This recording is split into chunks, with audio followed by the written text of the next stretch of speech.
Welcome back, gang. It's Deltia from Deltiasgaming.com, and today I'm going to share a PvP build for the Stamina-based Dragonknight in the Blackwood Chapter of the Elder Scrolls Online. The Stamina Dragonknight has everything you need to be effective: hard-hitting ultimate, great resource sustain via passive and active skills, and insane survivability. This build I call the Vindicator, and I'm going to go over all the gear, skills, champion points, and consumables that makes it shine in the battlefield. But first, let's talk about who this build is intended for exactly.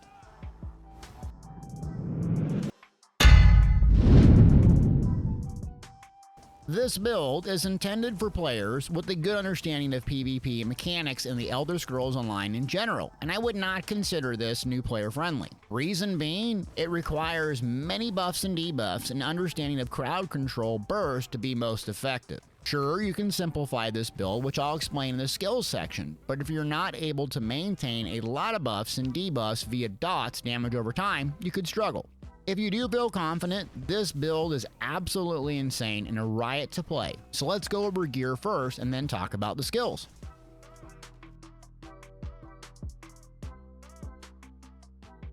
We're talking about gear now, and so the quintessential gear choice is Pariah. So this is in Rothgar. You're going to go reinforce on the chest and prismatic glyphs if you can afford them. They're very expensive. What it's going to do is make you very tanky the lower health you get. So you can basically have this 5-piece on at all times with your jewelry and 2 pieces on the body. It comes in heavy if you're going to run the body, so it makes sense to get the chest and reinforced if you can, and then the legs in either well fitted or you can do an impenetrable, so it's on at all times. So you're going to run 5 medium, 2 heavy. Okay, so what's the other 5-piece? Well, it's going to be Daedric Trickery, which is absolutely fantastic, and shout out to my friend T who helped me build this and gave me this trick with this Daedric Trickery. When you deal damage, you gain 1 of 5 random buffs for 21 seconds. This is incredible. So Expedition, Protection, Mending, Heroism, or Vitality. Essentially, all of them are really good. And if you're running a dot build, you're going to constantly swap back to your back bar, and you're going to keep this up most of the time, if not all the time, especially if you have volatile armor back there. So when you're constantly casting on your back bar, it's going to proc this, making it a super fantastic choice. Now, let's say that you are very good with survivability and you just want insane damage. Well, what you're going to do is you're going to swap this Daedric Trickery, which is 3 pieces on the body and then a weapon, with Clever Alchemist. And that's what that's going to do, is give you a ridiculous amount of weapon damage for 20 seconds when you drink a potion. Just keep in mind that Clever Alchemist is not exactly new player friendly, because you're going to have to cognitively think, oh, I need to be on my back bar, pop a potion, and then get 20 seconds of burst. But if you're looking for even more damage, I would go with Clever Alchemist, though I err on the side of survivability always. Those are our 2 5-pieces. Now on our front, we have Mastered Perfected Maces. So you're going to run 1 Nern, 1 Sharpen, you're going to run Poisons. My Poisons ran out, so I don't have them, but ignore that. What it's going to do is make Twin Slashes, or Rend, our 4 key on our front bar, deal a lot more damage for the initial attack and the bleed. It makes it basically a spam bolt and is super strong. This you can obtain in Dragonstar Arena, and you don't have to get the Perfected. The Perfected is going to add weapon critical, but if you just get the normal to get the effect, that is also good. So consider this a must if you can get it. Now, Balrogs is the other piece. So you're going to run medium here, prismatic on the large pieces if you can afford it. When you use an ultimate, you're going to gain weapon and spell damage and physical penetration. So what I didn't know about this, and a friend John explained it to me, that the way it works is it's not necessarily your ultimate cost of your ability. So if I look at Take Flight, yes, it's 110 ultimate. Okay, Deltia, what does that mean? You can store up 500 ultimate and use a Take Flight. And when you proc a 500 ultimate Take Flight, it will have enough burst to just waylay everything. So what I'd suggest you doing is trying to build up your ultimate in between fights, because regardless if the ultimate cost is 110, if you have 500, you're going to get ridiculous amount of pen and weapon damage, making you hit very hard for a short period of time. If you don't have Balrogs, Bloodspawn is another good set that Dragonites have been using for a gazillion years. It makes you a lot tankier, and so I would say if you struggle with survivability, put the training wheels on first. Start with Bloodspawn. It's exactly what I did. Once I got comfortable and learned how to survive, then I swapped it out. Same thing with Daedric Trickery. Put the training wheels on. If you got a pocket healer, put Clever Alchemist on. You'll murk everything.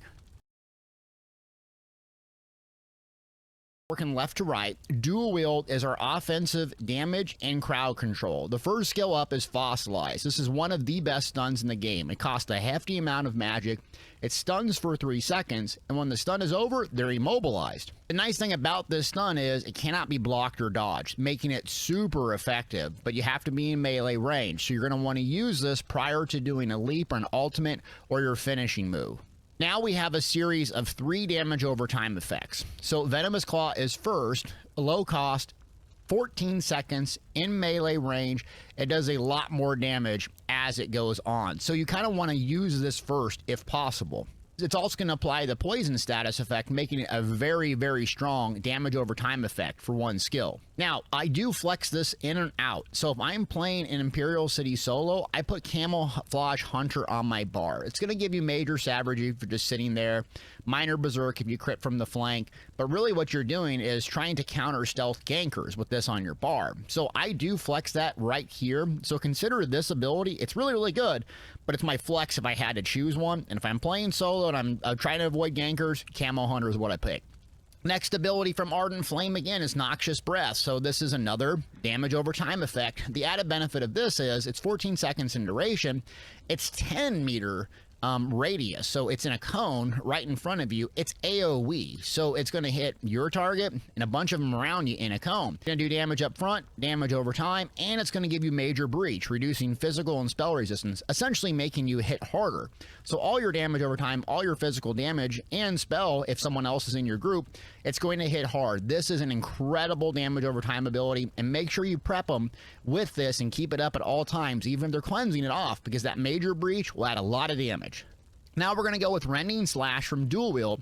This is going to do bleed up front, it's going to bleed over time, and it's going to also snare them. So it's pretty hefty stamina cost duration of 10 seconds.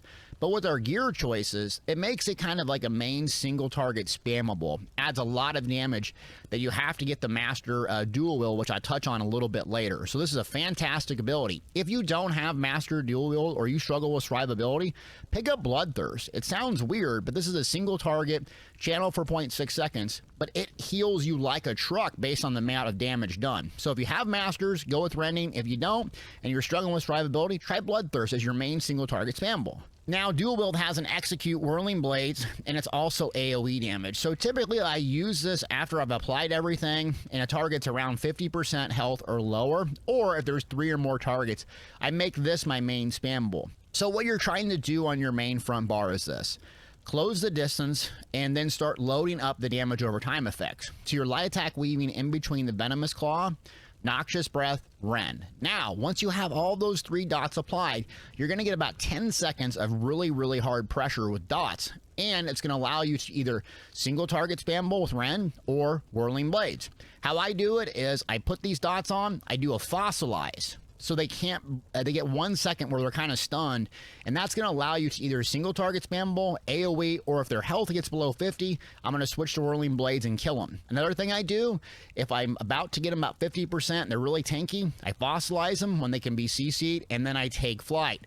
The ultimate ability for the Dragon Knight, and what makes it so fun is this take flight. It's 110 ultimate. Launches, AoE damage, and stun. So you're like, well, Deltia, you are going to stun them before? Yes, the way you kill people in PvP, especially good players, is you have to drop their block, get them stunned, and then launch into your final attack.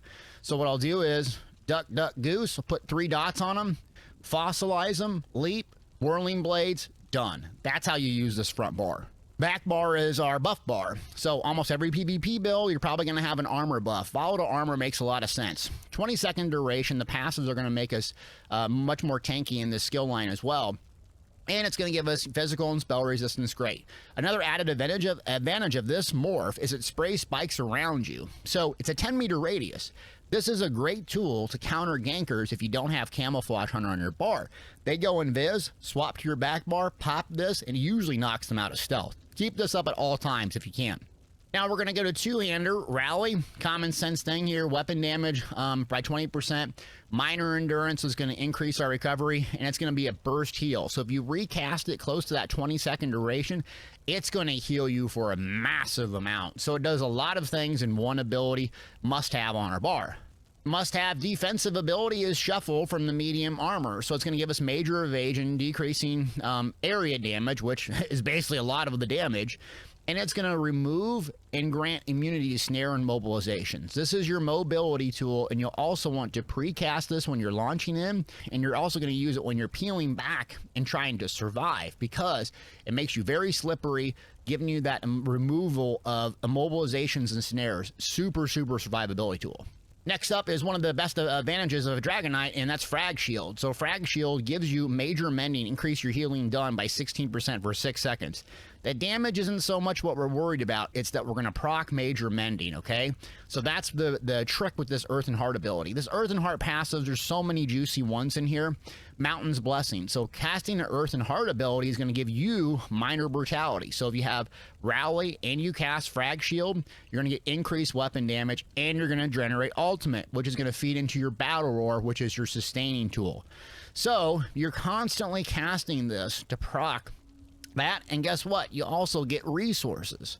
So this is kind of like your magic dump. If you have a ton of magic and you're in combat, feel free to cast this. You're going to keep up your buffs. You're going to be able to heal a lot more, generate ultimate. You're going to generate resources. It's your go-to ability, and what I consider one of the strongest abilities in the Dragonknight kit. Also, what I do is I'll cast this into a Resolving Vigor for the Alliance War skill line, which is our main heal. 4-second duration, right? So I cast this, I get 6 seconds of major mending, so I cast, I do Resolving Vigor, and I come back here and hit Rally. I can get a massive amount of burst healing with that major mending by using this ability. It's a go-to. Next up is Corrosive Armor. This is kind of like a God mode defensive ultimate that we don't have to use Sword and Shield or another weapon skill line. So it's 200 ultimate. It's going to do poison damage and this and that, but really what it's going to do is allow you to take a lot less damage for 12 seconds. So it's really handy that we don't have to use Sword and Board to have a defensive ultimate. Now, when I'm playing in a group with coordinated players, you know, tanks and healers and so on, we're doing PvP, I'll swap in Shifting Standard, 225 ultimate cost, but what it allows you to do is get that major defile in a massive radius. So if we're Zerg to keep and kind of pushing in there, I'll pop this down and I'll just keep on recasting it as I move to put that major defile, reducing healing, especially if they're tanking, they're Templar, and they're just block casting. And so that's kind of the skills, and how you're going to use this is you got a 20-second duration here. So I kind of set it up left to right to make it very simple. 20-second, 20-second, 20-second. So very simply, before you launch into attack, 1, 2, 3. When you're taking damage or pressure, then you're going to hit Frag Shield, Vigor, Rally, Survival. Very simple. And so my stats here, my base stats are pretty low. When I'm buffed up and I use a 500 ulti take flight, I'll hit about 6,000 weapon damage and a ridiculous amount of penetration. But you can see my physical and spell resistance is very high. I set my attributes to 1549. I'm running a Nord Dragonknight. Nord, very tanky. I'd recommend if you wanted to play super offensive, I would go with Orc primarily. Imperial is another good race. And Dummer is really good if you want to swap in between magic and stamina. What your goal is to hit 31k health inside Cyrodiil or Battlegrounds or whatever PvP context you're doing. Then you're going to put a few, if you need to, into max magic. You want about at least 12k max magic, because 3 of our abilities cost 4,000. So do the math. You want to be able to cast those 3 times. And using tripods, you shouldn't have a problem with magic. Then you're going to dump the rest into max stamina. Stamina is important, but it's not as important because our dots are just going to chew through people. And that gives us our stamina recovery about 1,400. You don't need 2,000 stamina recovery as a Dragonknight because you have that Battle Roar passive. So as long as you're using ultimates here and there, that will substitute for your stamina recovery, making you very strong. The Mundus Stone, I'm going with the Warrior here. There's a couple of choices that you can do. I don't have a gap closer, as you've noticed, so you can either swap in one if you like one or not. But I'd recommend, if you struggle closing the gap, swapping this to the Steed and use 2 jewelry traits as Swift. That will give you a lot more speed. Great survivability, but the Warrior, you're going to sacrifice damage. I run the Arterium Takeaway Broth as my food, so I have tons of good max stats and a lot of survivability with good recovery. I highly recommend that over Tri-Stat food. Now, last up, let's talk about champion points. And there's some flexibility here. So the green tree doesn't really affect your performance at all. So I just go with Treasure Hunter because I tank on this guy a lot. Rationer, Liquid Efficiency, and Steed's Blessing. Now, the blue tree, you have a lot of flexibility in here.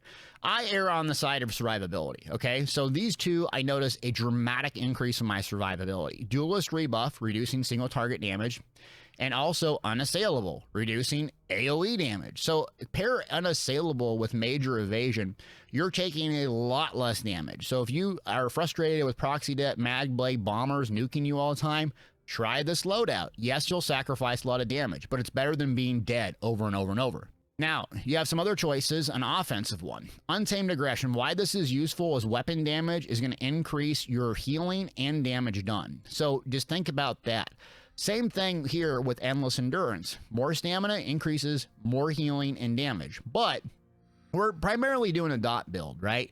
So Thaumaturge damage over time is very, very effective because it's going to ramp up a lot of damage, though you're going to sacrifice some healing unless you go with the max stam. And then you got Master of Arms, so direct damage. It really just depends on what you want to hit really, really hard. If you want your Take Flight to hit really, really hard, you might go Master of Arms. If you want your dots to go really, really hard, Thaumaturge. But the ones that I found the best balance, 2 survivability ones, 1 offensive, another offensive burst on my dots. The red tree is up next, and primarily what I go with the every stam build is Boundless Vitality, max health, Rejuvenation for recovery, and then these two, Slippery, so you break free, no stam cost, 21 second, and then Expert Evasion, roll dodge is free. So you'll notice when I actually play this, and I'm showing you the clips, I'm a roly-poly. That's how I survive a lot of the times, is doing rolls and using my frag shield to proc extra stamina, major mending, so I'm using vigor and rally in combination to have crazy burst healing. And so this setup is what I use, but I primarily play no CP PvP. So this is the build, the Vindicator, Stam Dragonknight. I love it, very hard hitting, different playstyle with the damage over time, but Dragonknight's been a great day one, still really good. So I'll be coming out with a YOLO video and giving you some gameplay narration on how to actually play this later on. So look for that video in a few days. Shout out to my Patreons for sponsoring this video. And if you wish to be featured in future end credits, link in the description below. Thanks for watching.